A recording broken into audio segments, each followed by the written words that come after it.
네, 세 번째 강의 진행하겠습니다. 네, 페르시아 시대의 유대인들의 그 사정에 대해서 몇 가지 그 정보를 우리가 얻을 수 있는데, 사마리아인에 대해서, 이 사마리아라는 말은 북왕국 이스라엘의 왕 오므리와 아합이 사치스러운 왕궁을 지으면서 알려지기 시작했습니다. 이때부터 수도 이름이 전 왕국을 대표하는 이름으로 사용되기 시작했죠. 주전 722년 21년에 사마리아 성이 아수르에게 함락당한 후에 많은 저명 인사들이 아수르의 여러 성으로 추방을 당했고, 그 대신 이제 바벨론, 시리아, 엘람 등지의 이주민들이 사마리아에 와서 거주하기 시작합니다. 그 결과 주민이 혼합되고 새로운 정착자들이 이방신과 야훼를 동시에 경외하는 종교 혼합주의적인 그런 성향이 나타나죠.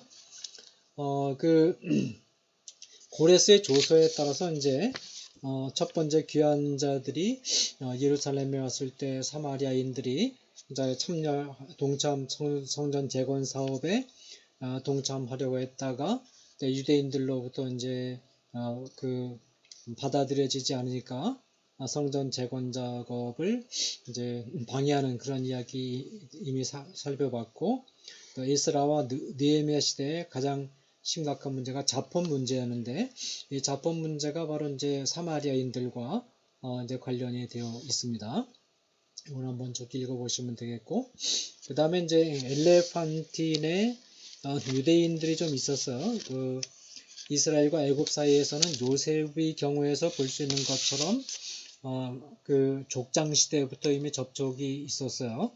여로보암은 이제 솔로몬 임금을 피해서 애굽에 피난 데려와 있기도 했고, 그리고 실제로 북왕국과 남왕국 유다 안에 친애굽파가 있어서 계속해서 이제 애굽에 의지해서 북쪽에 아시리아나 바벨론에 대적하자라는 그런 제안들이 있었고, 또 예레미야가 그것을 비판했다가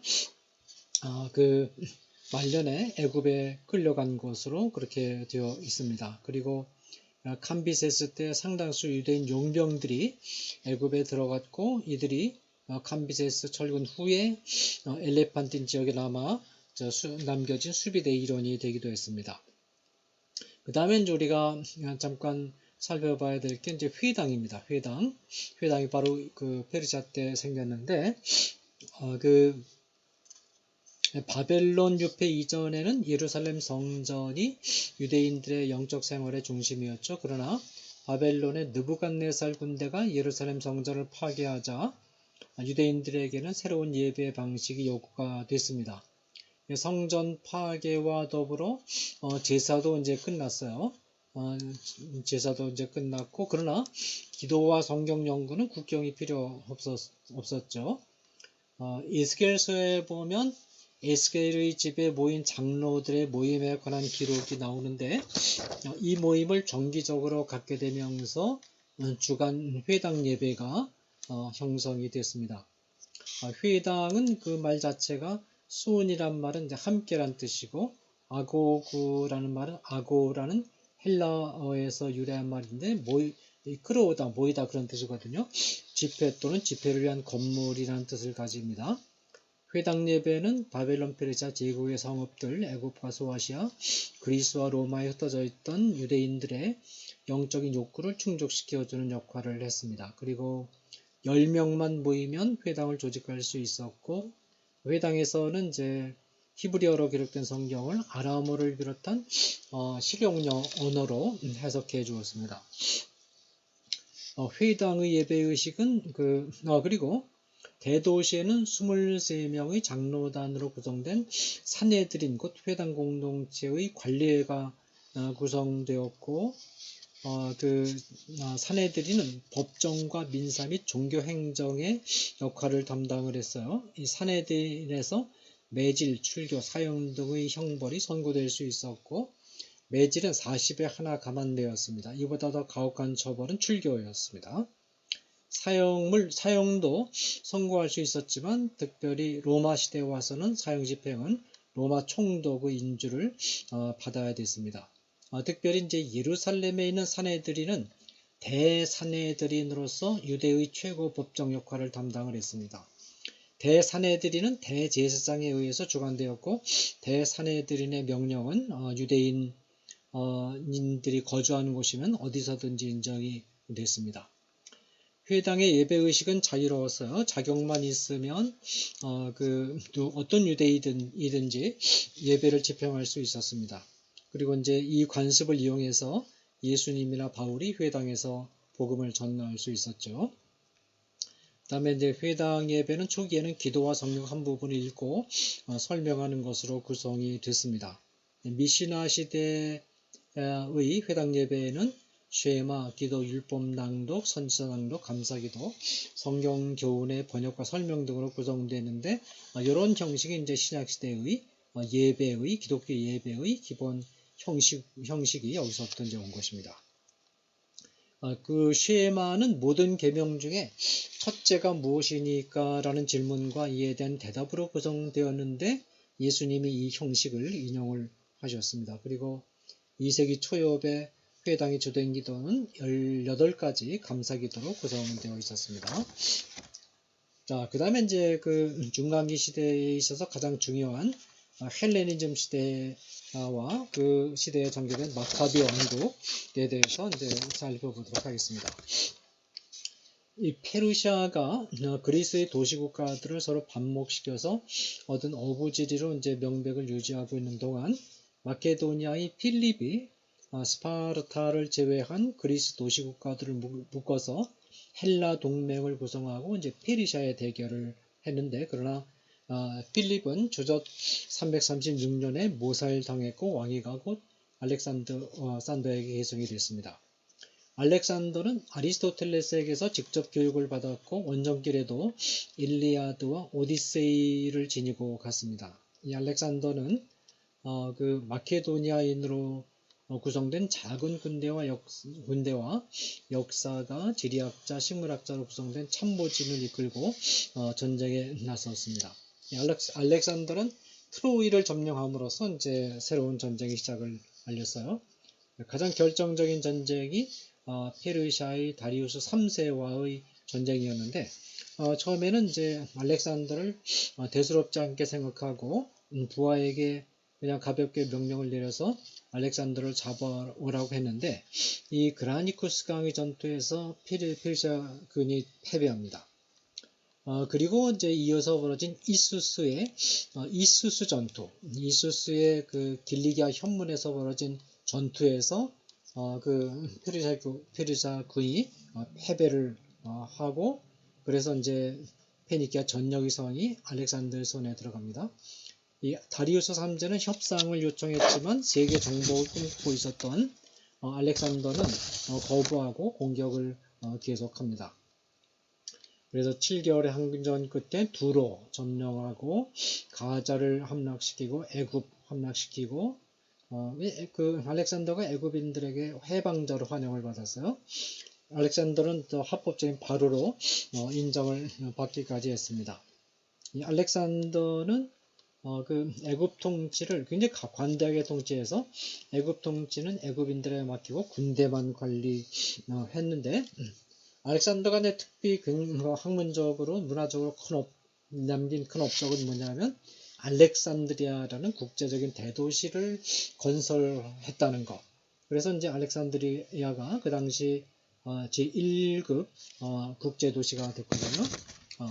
그리고 이곳에 유대인들을 이주시켰습니다. 북방으로 회군한 알렉산더는 페르시아 본토의 가우가멜라 전투에서 다리우스 3세를 결정적으로 패퇴시키고 마침내 페르시아를 장악을 합니다. 해방자로 환영을 받으면서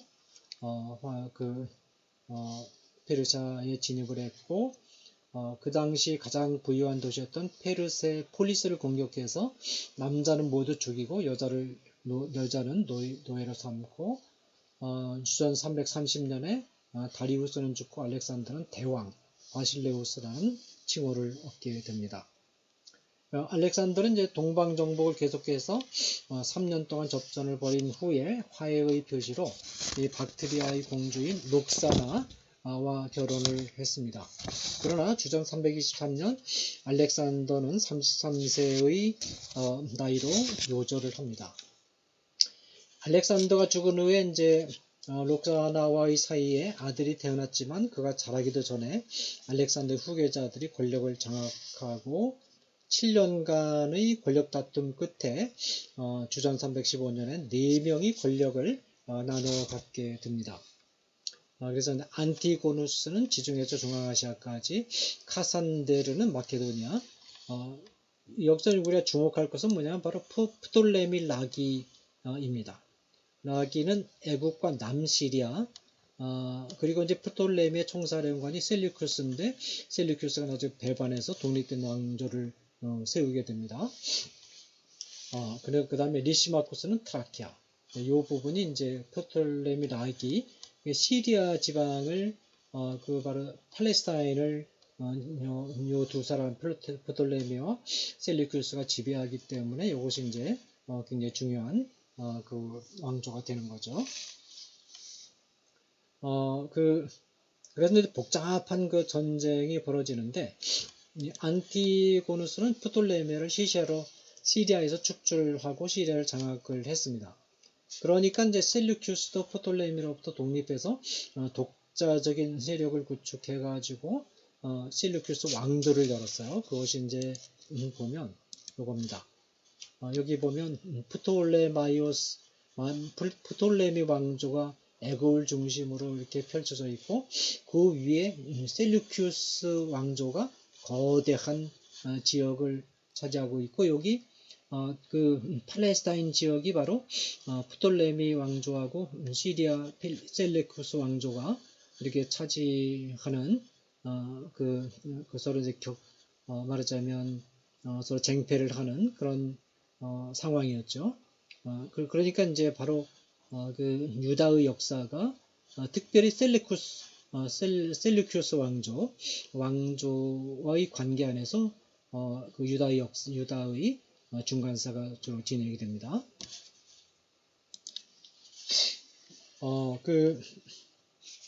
주전 301년에 리시마쿠스, 그 다음에 셀루큐스, 카산데르가 연합을 해서 안티고누스를 프리기아에 있는 입수스에서 만나 제압했고 안티고누스는 전사를 해서 이제 안티고누스는 세력 쟁탈전에서 빠집니다.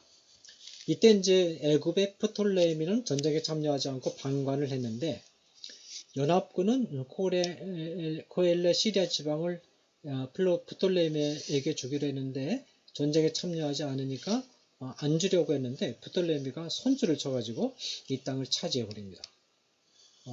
그 안티고누스의 아들 데메트리오스 폴리오르케데스는 페니키아 연안을 차지하고 그 다음에 셀류쿠스는 북시리아를 소유하고 안디옥의 수도를 건설하고 데메트리우스가 다른 곳에 정신을 팔고 있는 동안 이 프톨레미가 페니키아를 가로챘습니다.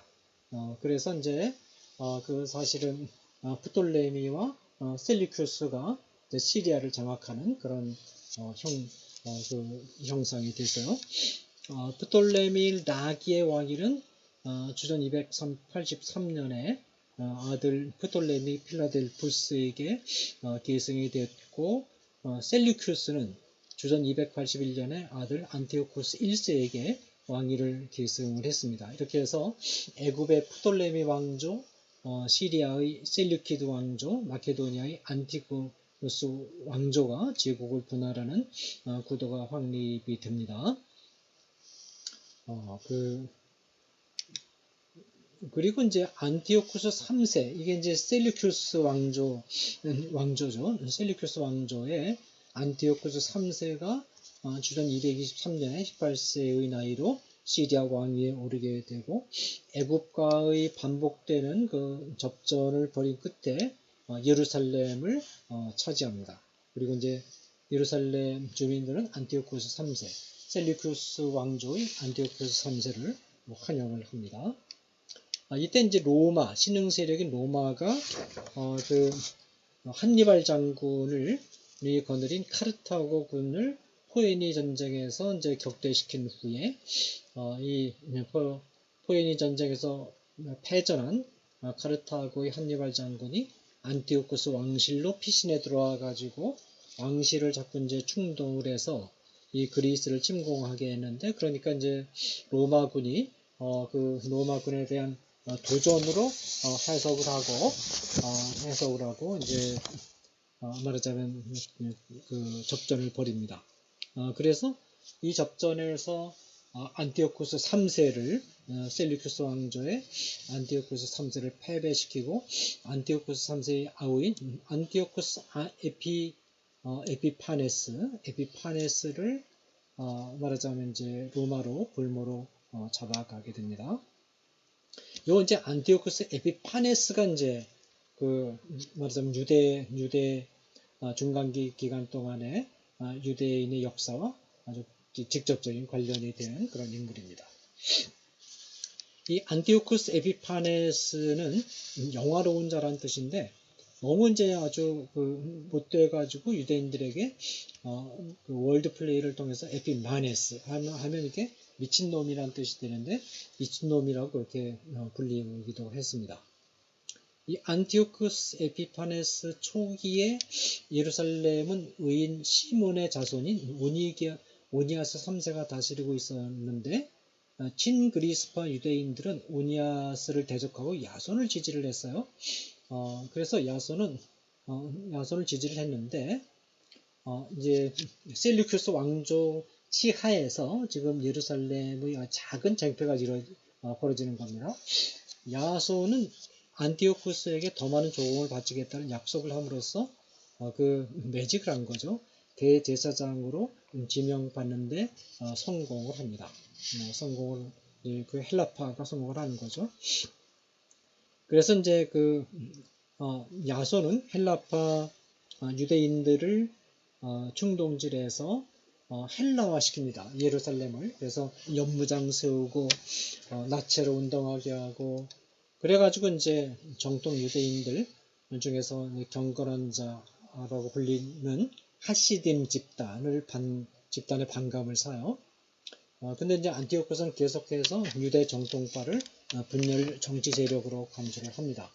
결국 이제 예루살렘을 둘러싼 유대의 쟁패는 헬라파, 야손을 중심으로 한 헬라파하고, 그 다음에 이제 유대 하시딤을 중심으로 한 유대 정통파의 세력 대결이라고 볼 수가 있어요. 야손과 이제 그의 조력자인 메네라우스 사이에 또 분쟁이 일어나요. 굉장히 작은 지역인데 굉장히 복잡하게 분쟁이 전개가 됩니다. 분쟁이 일어났을 때 레위 지파가 아닌 베냐민 지파인 메넬라우스는 제사장직을 감당할 권한이 없었지만, 그러나 이제 야손보다 더 많은 조공을 안티오쿠스에게 바쳐서 대제사장으로 임명이 됩니다. 네 분이죠. 메넬라우스가 대제사장이 된 후에 안티오쿠스 에피파네스가 애굽 전투에 참여하고 있던 틈을 타서 야손이 예루살렘을 습격을 합니다. 이 메넬라우스는 야손을 격퇴했지만 유대교가 역시 이제 자기에게 적대적이라는 사실을 확인을 합니다. 역시 이제 그 메넬라우스는 헬라파 쪽이니까. 메넬라우스는 이 애굽 전쟁에서 돌아오던 안티오쿠스 에피파네스에게 예루살렘 성전 보호의 처분권을 위탁함으로써 환심을 사려고 했어요. 근데 이제 로마는 안티오쿠스 에피파네스에게 애굽 통치를 맡기는 것은 너무 많은 힘을 주는 일이라고 생각을 하고, 그리고 이 애굽에서 승리한 에피파네스에게 철군을 명령합니다. 그러니까 이제 안티오쿠스는 뭐냐 하면 애굽을 이루는데 팔레스타인이라도 내가 확보해야 되겠다라는 계획을 세우고, 아폴로니우스를 보내가지고 뭐냐면 예루살렘 성을 점령하게 합니다.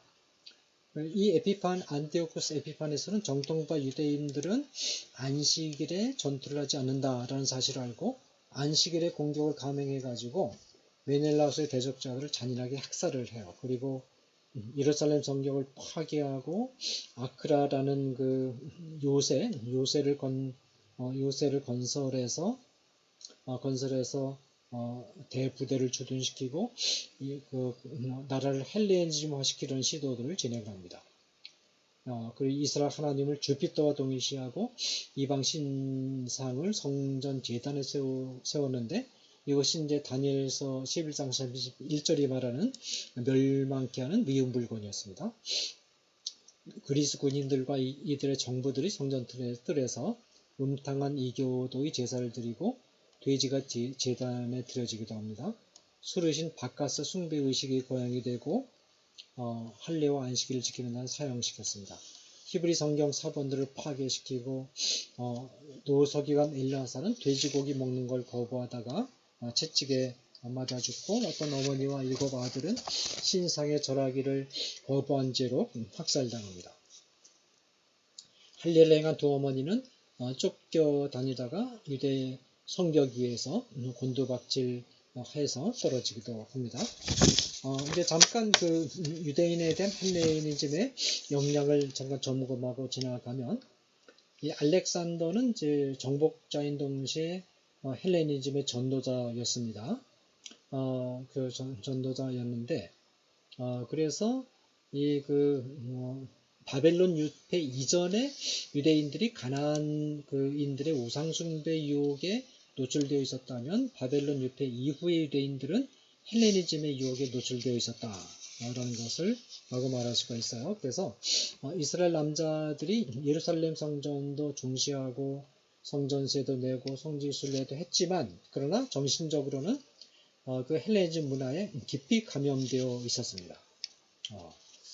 자, 이 기간 중에 등장한 굉장히 중요한 사항으로는 70인역이 이때 등장을 했는데 알렉산드리아 유대교의 가장 큰 업적은 히브리어 성경을 그리스어로 번역을 한 것입니다.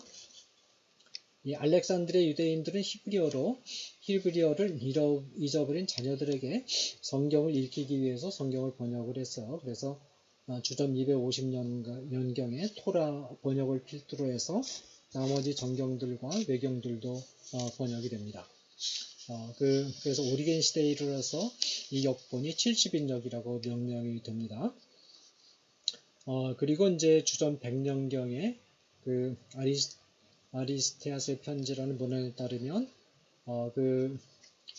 알렉산드리아 도서관 사서인 팔레룸의 데메트리우스의 제안에 따라서 프톨레미 필라델푸스가 프톨레미 왕족의 예루살렘의 대제사장 엘리아살에게 사절을 보내서 12지파에서 6명씩 선출해서 번역사로 보내달라라는 부탁을 했고 이 부탁에 따라서 70의 장로들이 알렉산드리아로 파송되어서 번역 작업을 했다라는 이론이 있고 그런데 이제 70인역의 어투는 애굽에 있는 유대인들에 의해서 만들어졌을 가능성도 또 시사를 하고 있어요.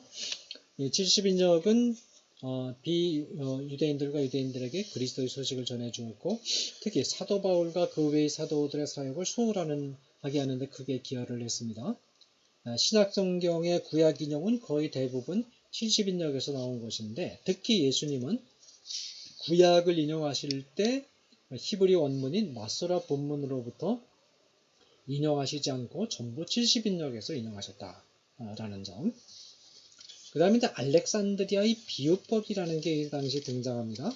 이 알렉산드리아 유대인들은 성경의 내용을 그리스 사상과 조화시키고자 하는 의도로 성경을 비유적으로 해석을 했습니다. 이들은 성경의 문자적 의미가 저속하고 불충분한 것일 때는 숨어있는 속뜻을 찾아야 된다라고 생각을 했습니다. 이들은 그 방법으로서 그리스 비유법을 받아들였어요. 호머, 일리아드, 오디세이와 같은 고전들은 너무 내용이 투박해서 세련된 그리스도인들이 받아들일 수가 없었거든요. 그럼에도 불구하고 이 책들은 종교적인 고전이니까 무시할 수가 없었습니다. 어떻게 하면 이 고전들을 보존할 수 있느냐? 이 그리스도인들은 이 이야기들을 역사적인 이야기들로 받아들일 수는 없지만 정신적 가치의 투쟁을 예증하는 것으로는 받아들일 수 있다. 그렇게 보았어요. 그래서 이제 제우스는 로고스로 헤르메스는 이성을 예증하는 것으로 해석이 됐습니다. 주전 160년경에 아리스토블루스는 그리스 철학자들이 모세율법에서 실제로 많은 사상을 빌려왔다라고 가르침으로써 비유적 해석의 기치를 들기 시작했습니다. 이어서 이제 필로가 그리스 사상에 대한 해박한 지식을 자랑했지만 모세가 가장 위대하다 그렇게 주장하면서 비유적 해석을 제창을 했습니다. 비유적 해석의 특징은 다음과 같은 것들인데 문자적 의미가 하나님께 합당치 않을 경우나 이성에 거스리는 것일 경우에는 비유적으로 해석한다. 또 하나님의 관한 언급 중에서 인성을 의미하는 것은 모두 비유적으로 해석한다라는 거. 그리고 이제 아브라함의 팔레스타인 여행은 한 수도와 철학자가 감각적 이해, 갈대아를 떠나서 공경 또는 감각들, 하란에서 잠시 머무르는 것으로 해석되었고 아브라함과 사라의 결혼은 철학자 추상적인 지혜의 결혼으로 생각되었습니다. 이것은 상당히 문제가 있는 해석법이죠. 반복되는 규절은 언제나 새로운 것을 가리키는 것으로 새롭게 해석되었고 사실 반복되는 규절은 같은 것으로 해석이 되어야 되지 않습니까? 70인역에 사용된 단어는 그리스어에 들어있는 모든 의미에 의해서 해석될 수 있다고 봤습니다. 이 알렉산드리아의 비유 해석법과는 대조적으로 몹스웨스티아의 데오도르와 같은 저술가를 포함한 안디옥의 시리아과는 문자적 해석 방법을 중시했습니다. 이 팔레스타인 지역에서도 강력한 헬레니즘 지지자들이 등장했지만 반대당도 등장했는데 그것이 이제 하시딤 집단이다라는 것입니다. 자, 그런데 역사적 사건으로 다시 돌아가서 이 안티오쿠스 에피파네스의 유대인 탄압이 바로 하시딤의 거센 저항의 기폭제가 됩니다. 이 모딘이라는 이름 없는 작은 마을에 안티오쿠스의 사자들이 이방신의 제단을 세우고 유대인들로 하여금 그 제단 앞에 나와서 제물을 바칠 것을 요구를 했습니다. 이들은 이 마을의 노 제사장인 이 마티디아스에게 제일 먼저 단에 나와 본을 보이라고 요구를 했는데 마티디아스가 이 요구를 거부합니다. 일부 겁 많은 유대인들이 제단에 나아가자 마티디아스는 격분해서 배교자들과 안티오쿠스 에피파네스의 그 사절을 죽여버립니다. 마티아스는 5명의 아들과 함께 이방신 제단을 파괴하고 산으로 도망해서 안티오쿠스의 보복을 피합니다. 그리고 이제 유대인들이 합세를 했고 이들이 게릴라 전술로서 마을을 습격해서 왕의 관리들과 그리고 이제 유대인들을 살해를 합니다. 이제 반란이 일어난 지 얼마 지나지 않아 마티디아스는 사망하고 마카비라고 불리우는 셋째 아들 유다 마카비가 마티디아스의 지명에 따라 후계자로 선정이 됩니다. 마카비 유다 휘하 유대인들은 게릴라전에서 연승을 거두었고 마카비 유다는 그 시리아군을 연파를 합니다. 특히 이제 에피파네스가 파견한 니시아스 장군 휘하의 부대를 전멸시키고 거대한 전리품을 차지합니다. 이 전투에서 승리로 예루살렘으로 향하는 길을 확보한 마카비 유다는 예루살렘으로 진격해 들어가서 메넬라우스 일당을 쫓아내고 아크라라는 보디를 제어하고는 성전 안의 모든 이유도 흔적을 제거해 버립니다. 그렇지만 리시아스는 다시 군대를 규합해서 예루살렘 근처에서 마카비 군을 패퇴시키고 마카비 군대를 굶어 죽일 목적으로 예루살렘을 포위했는데 그러나 리시아스는 시리아의 수도 셀루쿠스 왕조죠. 안디옥이 위험하다라는 전가를 받고 회군하려는 목적으로 유대인들의 화해를 요청합니다. 그래서 이제 내정 간섭을 하지 않고 유대교 의식을 억압하는 법의 폐기를 약속을 하고 메넬라우스의 직책을 박탈할 것과 알키무스를 대제사장으로 임명할 것 등을 약속을 합니다. 예루살렘 지도자 회의는 투표를 통해서 이제 리시아스의 강화 조약을 받아들였는데 마카비 추종자들은 상당히 우려하면서 그 예루살렘을 떠났는데 마카비의 우려대로 알키무스는 대제사장이 되자 돌변해가지고 하시딤을 체포해서 처벌합니다. 그러니까 다시 이제 유대인들이 마카비 유다에게 돌아와서 독립전쟁이 다시 시작이 됩니다. 그래 이제 그 상당히 복잡한 양상이 전개가 되는데, 알키무스가 이제 시리아에 원조를 요청했을 때 많은 병력이 파견되었고, 헬레니즘에 물든 많은 유대인들을 설득해 놓은 상태였습니다. 800명밖에 남지 않은 군사를 거느린 마카비 유다는 접전을 벌였으나 이제 전사를 하고, 이로써 1차 마카비 전쟁이 끝이 납니다. 마카비 유다의 형제들인 시몬, 요나단, 요하난이 수백 명의 군사를 이끌고 요단강을 건너서 도피를 합니다. 이들의 지도자는 요나단이 맡았어요. 알렉산더 발라스가 시리아 왕위를 요구하자 발라스와 데메트리우스 2세 사이에 갈등이 일어났습니다. 이때 요나단의 군대가 헤스팅보트를 쥐게 됐습니다. 양 진영이 모두 요나단에게 도움을 요청하는 상황이 벌어졌는데, 요나단은 요청을 금방 들어주지 않고 끌다가 발라스를 지지하고 로마와 교초약을 체결합니다. 요나단은 그 대가로 대제사장과 유다의 통치자가 되었고, 시몬은 팔레스타인 해안 지방의 통치자가 됩니다. 근데 이제 요나단이 시리아 장군의 손에 죽임을 당하자 시몬이 뒤를 이어서 통치를 합니다. 시리아는 다시 둘로 분열되어서 한파는 데메트리우스 2세를 왕으로 초대하고, 그리고 이제 다른 한파는 안티오쿠스 6세를 지원한 트리폰의 일파였는데, 마침내 트리폰이 직접 왕권을 장악해서 갈등 상태는 해결이 됐습니다. 근데 시몬은 트리폰을 인정하지 않고 데메트리우스 2세를 합법적인 왕으로 인정하는 아주 복잡한 상황이 전개가 됩니다. 원래 합법적인 그 예루살렘의 대제사장 가부는 오니아스가였는데, 오니아스가는 투쟁 기간 동안 애굽으로 내려가 있어서 권리를 상실했습니다. 이스라엘 지도자 회의는 시몬의 통치를 인정했습니다. 이것으로서 이제 하스몬 왕조라는 하나의 왕조가 탄생을 합니다. 주전 134년에 시몬과 두 아들이 사위에게 살해당하니까 셋째 아들 요한 히르카누스가 간신히 피신해서 아버지를 유대국의 세수방으로서 아버지를 계승했는데, 마티디아스의 아들들이 사망한 것과 더불어 마카비 투쟁의 영웅시대는 끝이 납니다. 자, 이 마카비 투쟁이 중요한 이유가 이후에 마카비 시대를 그리워한 유대인들 사이에 마카비 형제들과 같은 출중한 군사 전략가들이 다시 등장해서 무너진 다윗 왕국을 재건해 주기를 바라는 염원을 갖게 됩니다. 이들은 자신들의 염원을 구약 성경의 오실이라고 약속한 메시아에 연결시켜서 장차 오실 메시아는 마카비 형제들과 같은 출중한 군사 전략가라고 해석을 하고, 이 군사 전략가들이 오면 유대군을 조직해서 무장 투쟁을 벌일 것이라는 기대를 갖게 됩니다. 예수님 당시 유대인들이 기다리던 메시아가 바로 마카비 형제와 같은 군사 전략가들이었습니다. 이 기대를 가진 급진적인 유대인들이 조직한 집단이 찔로 땅인데, 예수님의 제자들 중에 절반이 찔로 땅 출신이고, 나머지 절반도 찔로 땅과 사실상 찔로 땅 당원들이나 마찬가지입니다. 예수님의 제자들이 예수님을 따라 나선 것은 예수님으로부터 마카비 형제들과 같은 메시아상을 기대했기 때문입니다. 그러니까 오늘날로 말하자면 좌파라고 볼 수 있는 거예요.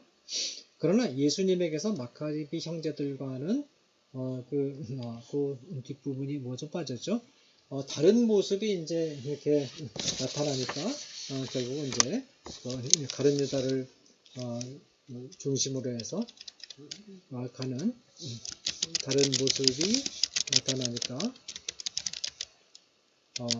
가룟 유다를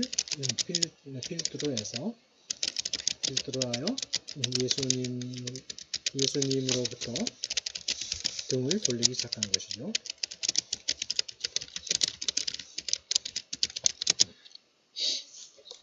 자, 그 시몬의 사위들의 살해 시도를 간신히 모면한 사람이 누구냐면 시몬의 셋째 아들 히르카누스입니다.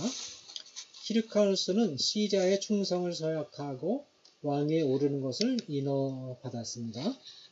히르카누스 정부의 등장과 함께 헬라주의자들은 불신임을 받고 정치 무대에서 사라졌는데 헬라주의자들의 이념이 사두개파라는 형태로 전수가 되고 이에 대응해서 하시딤의 이념은 바리새파에게 전수가 됩니다. 자, 그 다음에 이제 그 이후의 스토리는 그렇게 좀 자질구레한 그런 이야기들이 전개가 되는데 히르카누스는 영토 확장 정책을 계속했고 그 다음에 이제 히르카누스가 죽자 왕권 투쟁이 곧 일어납니다. 유다라는 히브리 이름보다는 아리스토블루스라는 그리스식 이름으로 불리는 것을 더 좋아했던 히르카누스의 장자는 왕권 투쟁에서 승리한 후에 3명의 형제들을 감옥에 가두어 버립니다. 그리고 이제 아리스토블루스가 죽자 감옥 안에서 살아남은 형제가 요나단인데 이 그리스 이름으로 알렉산더 얀네우스라는 이름의 말하자면 요나단이 왕이 됩니다. 역시 이제 계속해서 영토 확장 정책을 계속 추진을 했고 히르카누스 때부터 시작된 하스몬 왕가 출신 통치자들과 바리새인들과 계속 불화를 했는데 바로 이 얀네우스 때 절정에 달했습니다. 그래서 얀네우스는 바리새인들에 대한 경멸감을 표시하기 위해서 땅에 붓도록 되어 있던 헌주를 자기 발에다 붓는 이런 행동을 했고 이 광경을 보고 거칠게 항의하는 바리새인들 수백 명을 학살해서 내전이 발생을 합니다.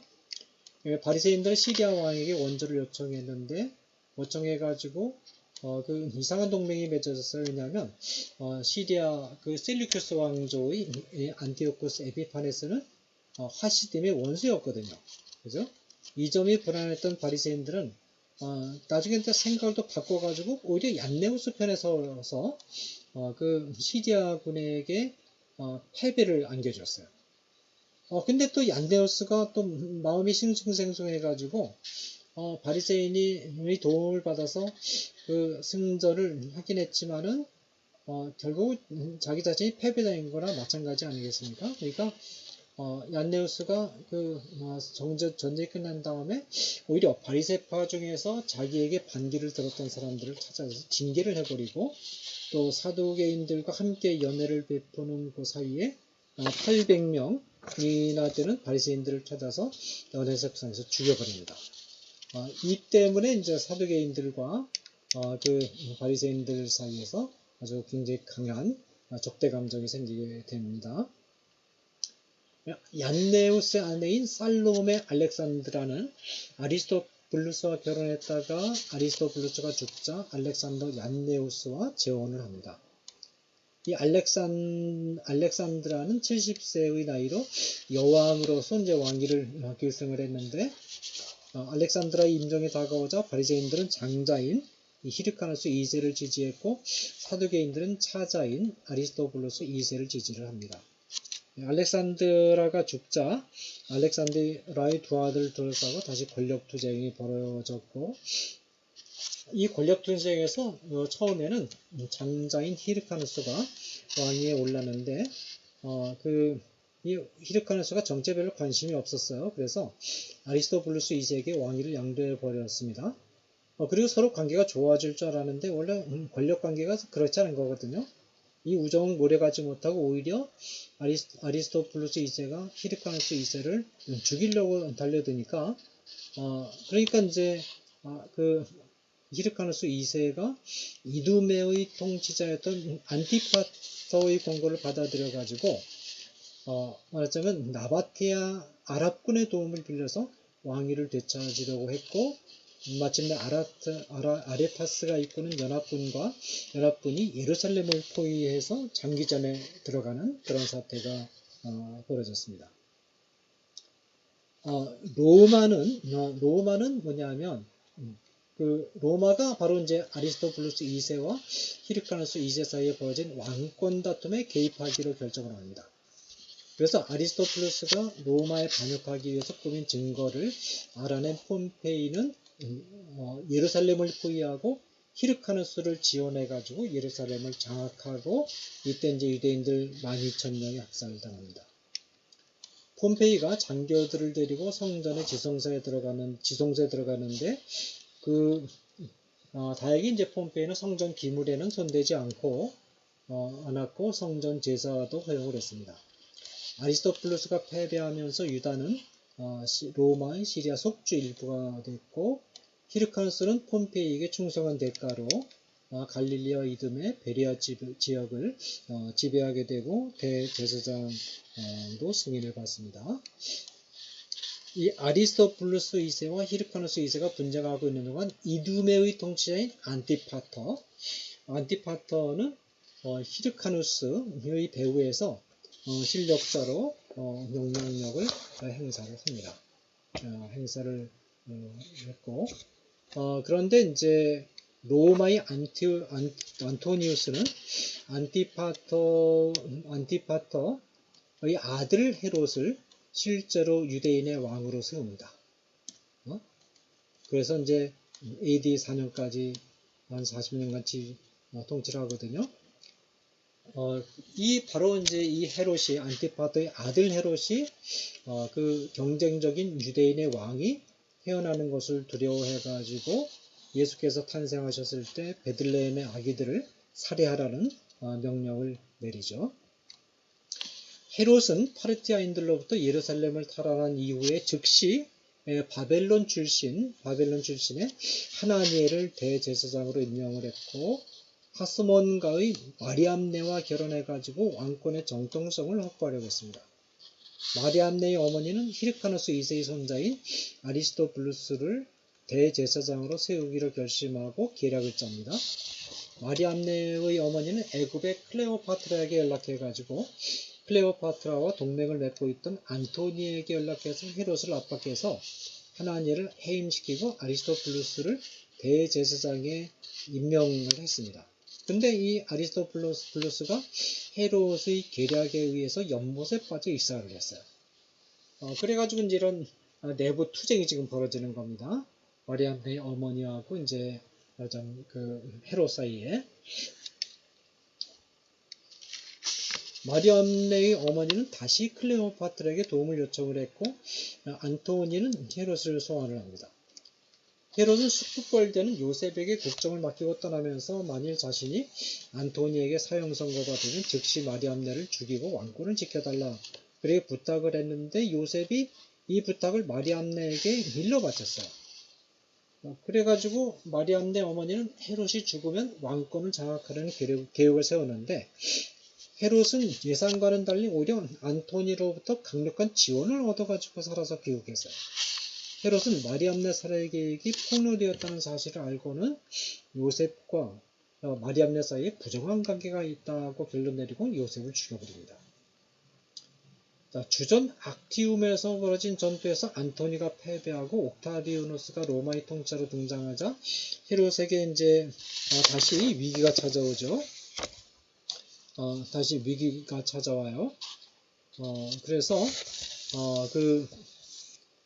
그러나 옥타비아누스는 헤롯이 안토니우스에게 보여준 그 우정과 충성을 전해 듣고 같은 충성을 자기에게도 쏟아줄 것을 확약받고 헤롯을 지지하기로 결정을 해서 헤롯의 왕권이 오히려 더 공고해졌어요.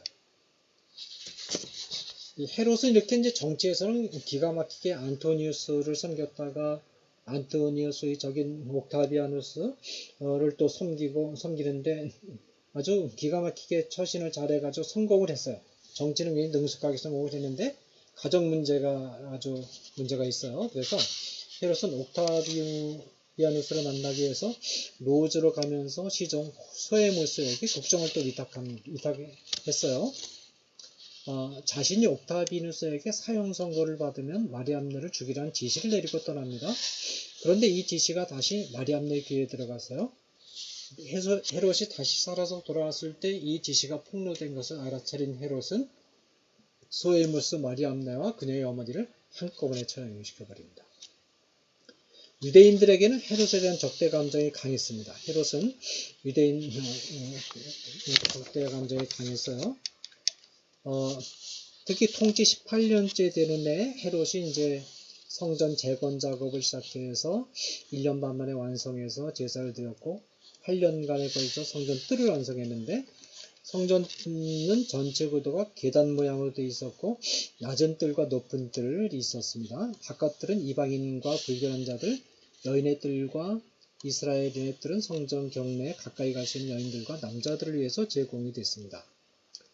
성전 주변 건축 작업은 예수님의 사역기간 중에도 계속이 됐습니다. 이 작업은 알비누스 총독 때 완성됐지만 불과 몇 년이 못 되어서 로마의 디도 장군에게 파괴되고 맙니다. 헤롯의 말년은 이제 음모 모반으로 점철됐는데 헤롯의 장제 안티파터는 왕위의 경쟁자인 형제들인 알렉산더와 아리스토플러스를 제거하기로 결심하고 반역이 조작된 증거 서류를 근거로 교살시킵니다. 그러나 안티파터 자신도 헤롯을 독살하려다가 미수에 그쳐 사형 선고를 받았습니다.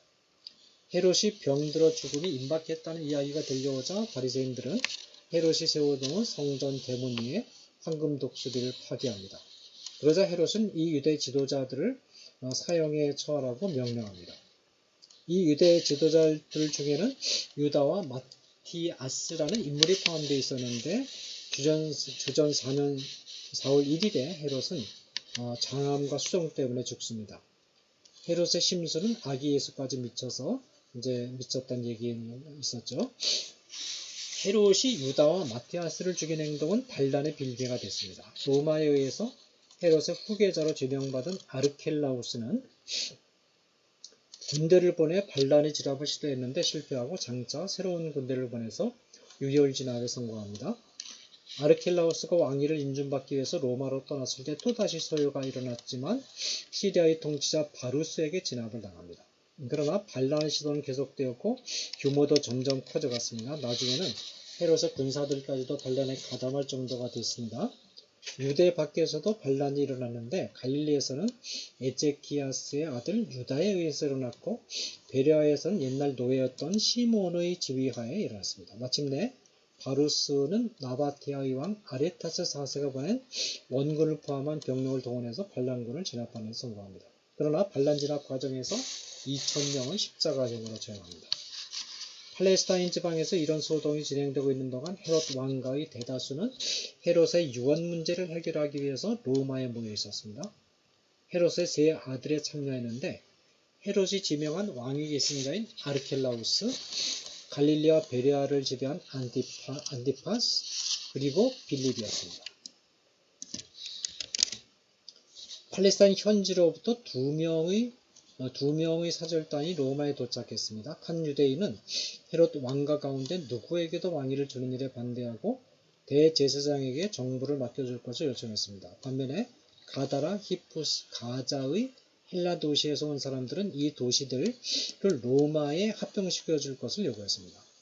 로마 황제 아우구스투스는 헤롯의 유언장에 따라서 헬라 이름이 붙여진 세 도시들을 시리아로 합병하고 아르켈라우스는 유대, 사마리아, 이두메를 차지하고 헤롯 안티파스는 갈릴리아, 베레아를 차지하고 빌립은 아우라니타스, 트라고니타스, 이두레아를 차지하는 것으로 결정하고 이 중 누구도 왕으로 부르는 것을 금지시키고 아르켈라우스는 분봉왕, 나머지 두 사람은 사분봉왕으로 임명합니다. 네 분봉왕들 가운데 아르켈라우스가 그 잔인함에 있어서 아버지 헤롯을 가장 많이 닮았어요. 그러나 아르켈라우스는 주전 4년에서 주 6년까지밖에는 통치하지 못합니다. 왜냐하면 로마 황제 아우구스투스가 유대와 사마리아에서 온 사절단의 불만을 받아들여 아르켈라우스는 폐위시키고 고을지방으로 유배시켜버렸기 때문입니다. 아르켈라우스 영토는 로마에 귀속되고 총독이 직접 통치했습니다. 그러니까 아르켈라우스 영토는 이제 없어져 버린 거죠. 그 다음에 빌립은 주전 4년부터 주 33년, 34년까지 통치를 했는데 빌립이 아우구스투스로부터 배당받은 영토는 팔레스타인의 북쪽과 동쪽이었습니다. 이 지역은 거의 대부분 비유대인 거주 지역이었는데 관대하게 통치를 했고 건축 사업에 힘을 쏟았습니다. 파니아라는 옛 도시를 재건해서 가이사랴 빌립보라고 명명을 했고 빌립 사후에 빌립 왕국은 시리아의 속주로 편입되었다가 37년에 아그리파 1세의 왕국으로 귀속이 됩니다. 헤롯 안티파스 이것이 이제 성경에 등장하는 헤롯이죠. 주전 4년부터 주 39년까지 통치했는데 헤롯 안티파스에게 배당된 영토는 갈릴리아 베레아였고 신약 시대에 등장하는 헤롯이 헤롯 안티파스였습니다. 헤롯 안티파스는 건축 사업에 몰두해서 티베리우스 황제 이름을 딴 티베리아시를 건립합니다. 헤롯 안티파스는 나바테아의 아레카스 4세의 딸과 결혼했는데 이 아내를 버리고 형제 필립의 전처인 헤로디아와 결혼합니다. 이 때문에 나바테아와 싸웠는데 이 싸움에서 패배하게 됩니다. 안티파스는 헤로디아의 딸 살로메가 춤추는 것을 보고 미혹되어서 헤로디아의 사주를 받은 살로메의 청혼을 듣고 세례 요한이 목을 베립니다. 안티파스를 옹호하던 로마 황제 티베리우스가 죽고 카리큘라가 황제로 등극하자 안티파스는 곧 폐위당해서 골로 고을지방으로 유배당합니다. 이 근동의 생활과 문화에 강력한 영향을 끼쳤던 헬레니즘에 대한 유대인들의 반응은 두 방향으로 나타나는데 한편은 헬레니즘의 매력을 느끼고 헬레니즘과 히브리 사상을 종합하려고 시도한 반면 다른 무리들은 헬레니즘을 율법의 규정과 반대되는 생활 방식을 전하는 사상으로 보고 배척하는 하시dim 운동을 시작합니다. 이런 반응을 중심으로 유대인들 사이에서 몇 개의 종파들이 형성이 되는데 첫째가 이제 바리새파입니다. 이 바리새파는 요한 히르카누스 통치 시절에 처음으로 이름이 등장하는데 이 구별된 사람들 즉 헬레니즘의 영향으로부터 구별되었다는 그런 의미를 가집니다. 이들은 의식과 청결에 관한 율법을 세심하게 준수했다라는 거.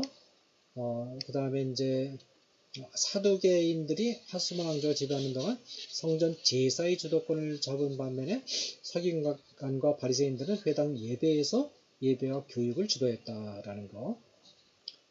그리고 이제 이 바리새파 안에서 이제 두 명의 교사가 등장해서 두 학파를 구성합니다. 하나는 힐렐학파, 하나는 말하자면 그 주전 2세기 동안 하나는 샴마이 학파. 그래서 힐렐 학파는 좀 온건한 학파였고 그 다음에 샴마이 학파는 좀 엄격한 학파였다라는 거. 그 사두개인들이 토라만을 권위는 경전으로 받아들인 반면에 사두개인들은 전통을 율법에 대한 주석으로 뿐만 아니라 성경 자체의 수준으로까지 높였다라는 점. 이 사두개파는 예루살렘 귀족들과 제사장들로 구성된 종파인데 정치 권력자들과 교분을 맺어 부여하고 영향력 있는 지위를 획득했어요. 성전 관리와 제사가 이들에게 주어진 고유 책임인데 근데 이들은 이제 대중들로부터 인기를 얻지 못했고 사실은 이들이 토라만 인정했는데 토라는 윤리적인 교훈들만을 담고 있는 것이거든요. 그러다 보니까 토라만을 받아들였다는 것은 뭐냐면 이들이 무신론자였다라는 뜻입니다. 이 사두개인들은 무신론자입니다. 굉장히 폐쇄적이고 예루살렘 성전을 떠나서는 할 일이 없어요. 그러니까 주 70년에 예루살렘 성전이 파괴당할 때 이제 사두개파가 총문을 구합니다. 에세네파는 이제 같은 그 말하자면 하시딤의 신앙 고백을 계속하는데 바리새파가 제도권 안에 들어와서 경건 운동을 진행한 반면에 에세네파는 뭐냐면 그 제도권 밖에서 경건 운동을 진행을 했고 특별히 에세네파에서는 금욕주의 헬레니즘의 기원을 둔 금욕주의 사상이 에세네파에서 많이 나타납니다.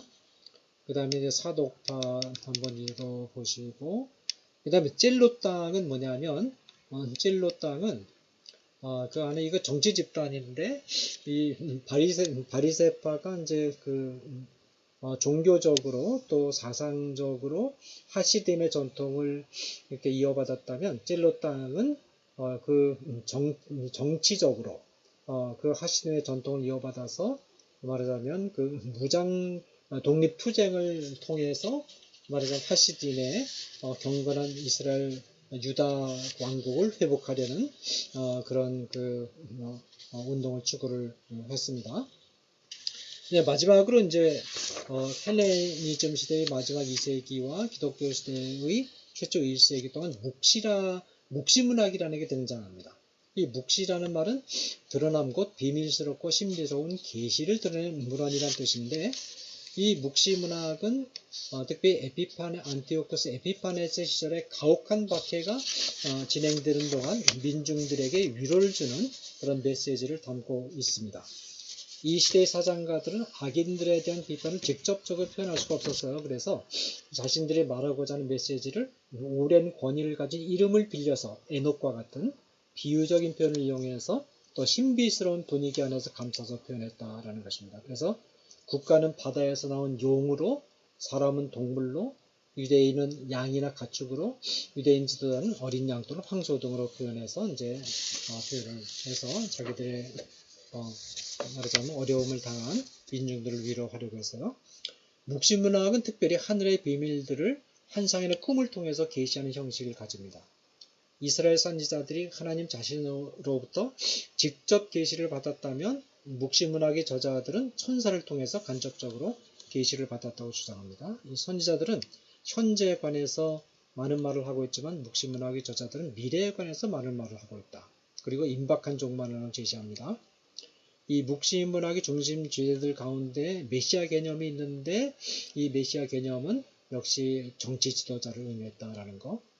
그리고 이제 묵시문학은 하나님 나라에 관한 묘사에서 절정을 이루는데, 이 나라는 유대인들만을 위한 나라로 묘사되기도 하고 모든 지상 국가들 안에 있는 하나님을 진정으로 경배하는 자들을 포함하는 개념으로 묘사되기도 합니다.